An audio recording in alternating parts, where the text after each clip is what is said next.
sebuah analisa yang cukup cermat, ya. Ini bagus sekali, dan pada malam hari ini saya akan jawab, karena ada beberapa yang suka bertanya seperti itu. Yesus kan tidak pernah menyebutkan dia Tuhan. Bagaimana kok orang Kristen menjadikan dia Tuhan? Sebetulnya bukan orang Kristen menjadikan dia Tuhan. Orang Kristen itu cuma kumpulan. Jadi sebetulnya semua manusia itu kalau mau melihat dengan fair, mau melihat dengan sesungguhnya, dia adalah Tuhan. Mari kita akan buktikan melalui kebenaran firman Tuhan yang akan kita dengar. Jadi kalau dikatakan dia tidak pernah mengatakan dirinya adalah Tuhan, memang seharusnya seperti itu. Jadi itu yang benar. Kalau Yesus yang mengatakan aku Tuhan, wah, saya pun juga curiga. Saya pun juga tidak yakin kalau dia yang mengatakan. Tapi kalau manusia yang mengatakan dia Tuhan, wah, itu saya angkat jempol. Kenapa? Karena manusia yang membuktikan. Manusia ini kan pengen bukti. Jadi kalau tanpa bukti, mereka tidak mungkin bisa mengatakan dia adalah Tuhan. Jadi di situ kita melihat bahwa ini adalah sebuah kebenaran yang sejati. Dia, Tuhan itu diakui oleh manusia, bukan dia yang mengakui. Sama misalnya seperti kita melihat orang cantik. Kalau misalnya dia berkata, aku cantik.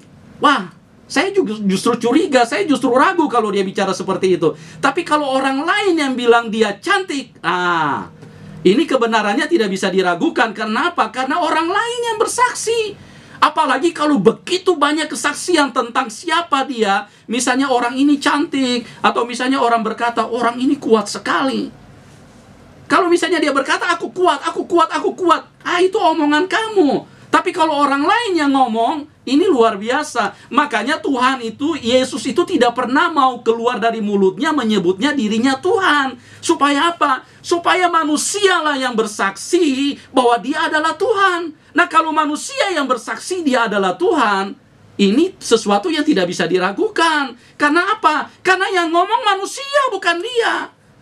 Kalau kita perhatikan pengadilan, ya, itu biasanya dibutuhkan beberapa saksi, bahkan sampai saksi ahli pun harus dihadirkan. Kenapa? Karena dibutuhkan keterangan dari luar. Bukan yang si terdakwa yang punya keterangan yang diakui oleh hakim. Dia bisa ngomong aja, saya nggak buat itu, saya nggak bunuh dia kok, saya nggak tusuk sama dia, saya cuma pegang pisau itu, cuma potong kue waktu itu, saya nggak tusuk dia loh. Tapi karena kebenaran ini, saksi ada, dan ada beberapa saksi yang menyatakan dia membunuh, aku lihat dia tusuk. Bahkan apalagi kalau sampai motret, dia foto, ini pada waktu dia tusuk, ini fotonya hakim. Dan ini sudah nggak bisa dibantah. Karena apa? Karena orang lain yang bersaksi. Jadi ini memang sesuatu yang jeli. Saya hargai, ini adalah orang-orang yang cermat. Tapi saya ingin katakan, kebenaran itu seperti itu.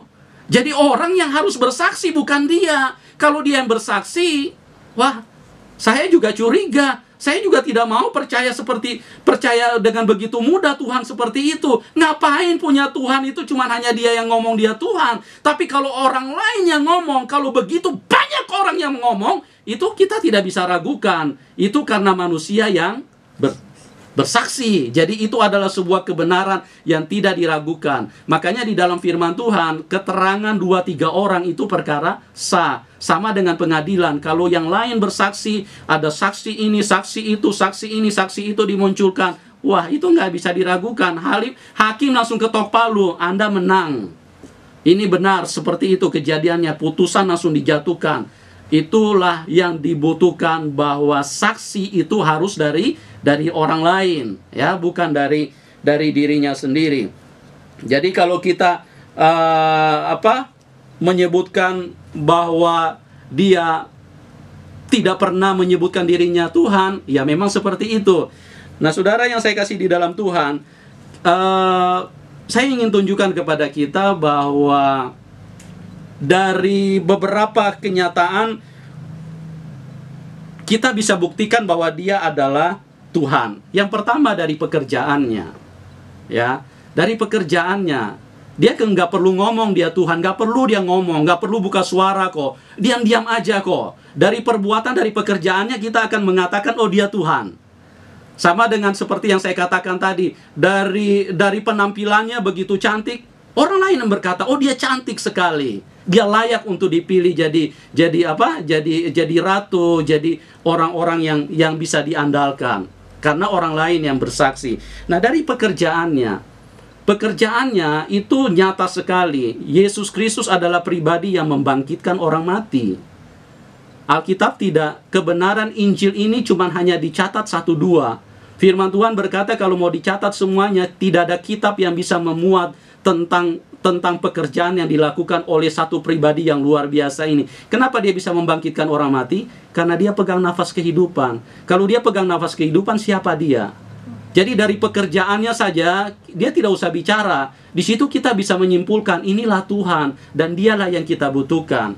Kalau dia bisa bangkitkan orang mati, Tuhan itu tidak pernah menyerahkan kekuatan seperti itu kepada manusia, kecuali dirinya sendiri. Dia turun menjadi manusia dan dia memiliki kekuatan yang sempurna itu. Itu sebabnya begitu banyak orang mati pada waktu berjumpa dengan dia, karena dia Tuhan kehidupan. Seperti saya katakan, Tuhan itu menciptakan kehidupan. Dia datang mengubahkan kematian menjadi hidup. Itu sebabnya juga orang yang mati di dalam dia satu ketika nanti akan dibangkitkan di dalam kehidupan. Karena apa? Karena dia punya kuasa untuk itu. Dan dia sudah tunjukkan di dalam dunia ini. Bukan hanya sejarah. Itu dia tunjukkan. Itu begitu banyak mata yang menyaksikan bahwa dia membangkitkan orang mati. Dan ini adalah sebuah berita sukacita bahwa Tuhan hadir di dalam hidup manusia. Tuhan turun di antara manusia dan Tuhan datang melawat manusia. Itulah berita sukacita yang kita harus terima. Jangan lagi kita berkata, wah, kita nggak tahu dia. Bahkan begitu banyak orang yang benci kepada dia. Anda keliru. Tapi kalau Anda mau melakukan itu, silakan saja. Itu sah-sah aja kok. Keputusan masing-masing. Nanti urusannya nanti belakangan kita akan berhadapan dengan kebenaran. Dia Tuhan yang hidup. Tetapi saya sebagai hamba Tuhan ingin mengingatkan bahwa dia dari pekerjaannya dia adalah Tuhan. Anda masih ingat di dalam Injil ditulis bahwa dia pernah jalan di atas air. Di atas lautan dia pernah jalan. Tidak ada satu manusia pun yang pernah jalan di atas lautan. Karena akan ditarik sama setan, akan disedot masuk ke bawah. Itulah yang disebut dengan gravitasi bumi. Kenapa dia tidak ditarik oleh setan? Karena setan tidak bisa tarik dia. Waktu setan mau tarik dia, diperiksa dari atas kepala sampai ke kaki. Ini orang kudus sekali. Dia tempatnya itu bukan di bawah, dia tempatnya di atas. Kalau dia naik ke atas boleh, tapi kalau turun ke bawah nggak boleh. Kenapa? Karena tempat di bawah ini tempatnya setan, tempat penyiksaan alam maut itu ada di bawah. Sama dengan seperti saya bilang, kalau orang berbuat jahat, tempatnya penjara. Tapi kalau dia tidak pernah melakukan kejahatan, bagaimana mungkin dia bisa dimasukkan ke dalam penjara? Itu nggak bisa. Dia bukan tempatnya di situ. Apalagi kalau dia adalah orang yang hebat, dia tempatnya di tempat yang menyenangkan. Nah, seperti itulah. Dia pernah berjalan di atas air. Terus begitu banyak. Kalau saya mau bicara, mungkin 3 hari 3 malam ini juga nggak cukup bicara tentang ketuhanan daripada dia, Tuhan Yesus Kristus. Dia pernah memecah-mecahkan roti dari 5 roti dan 2 ekor ikan. Itu bisa memberi makan sampai puluhan ribu manusia. Siapa dia kalau bukan Tuhan? Kita perhatikan sama-sama. Satu biji buah-buahan tumbuhan kita tanam di dalam tanah. Kita nggak pernah tahu kenapa dia bisa tumbuh kembali dan terus kemudian menghasilkan buah yang banyak. Hanya satu kesimpulan yang kita bisa katakan, itu pekerjaan Tuhan. Nah, saudara yang saya kasih di dalam Tuhan, kenapa roti yang 5 roti dan 2 ekor ikan bisa jadi banyak? Itu hanya satu yang kita bisa simpulkan, itu bukan pekerjaan sulap.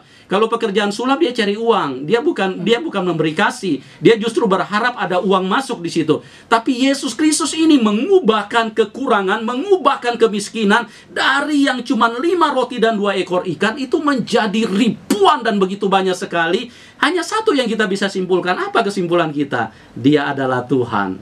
Dia bukan manusia seperti kita yang terlalu pelit. Kalau memberi sedikit saja kadang-kadang sempuanya jalan, kalkulatornya jalan, dan segala macam jalan. Tapi kalau dia Tuhan, dia tidak pernah hitung-hitungan dengan manusia. Begitu banyak lagi, saya juga jadi bingung mau bicaranya seperti apa karena kejar-kejaran dengan waktu terus. Saudara yang saya kasih di dalam Tuhan, terlalu banyak ajarannya. Tuhan berkata, kasihilah musuhmu. Jika musuhmu menampar pipi kananmu, pipi kirimu beri juga pipi kananmu. Anda bisa tahu siapa dia? Tidak ada satu manusia pun yang mampu melakukan ini. Dari pengajarannya saja, dia bisa dibuktikan bahwa dia dari atas. Dia bukan dari manusia. Dia bukan dari bawah. Dia benar-benar pribadi yang maha kasih. Dia pribadi yang maha pengampun. Dia pribadi yang begitu luar biasa kebaikannya. Hadir di antara manusia, ingin menyelamatkan hidup manusia. Dimanapun engkau berada, berita sukacita ini bukan buat orang Kristen, buat siapa saja. Bagi engkau yang memang benar-benar ingin menemukan Tuhan menjadi juru selamat kehidupanmu, Dia adalah Tuhan, kebenaran, dan hidup.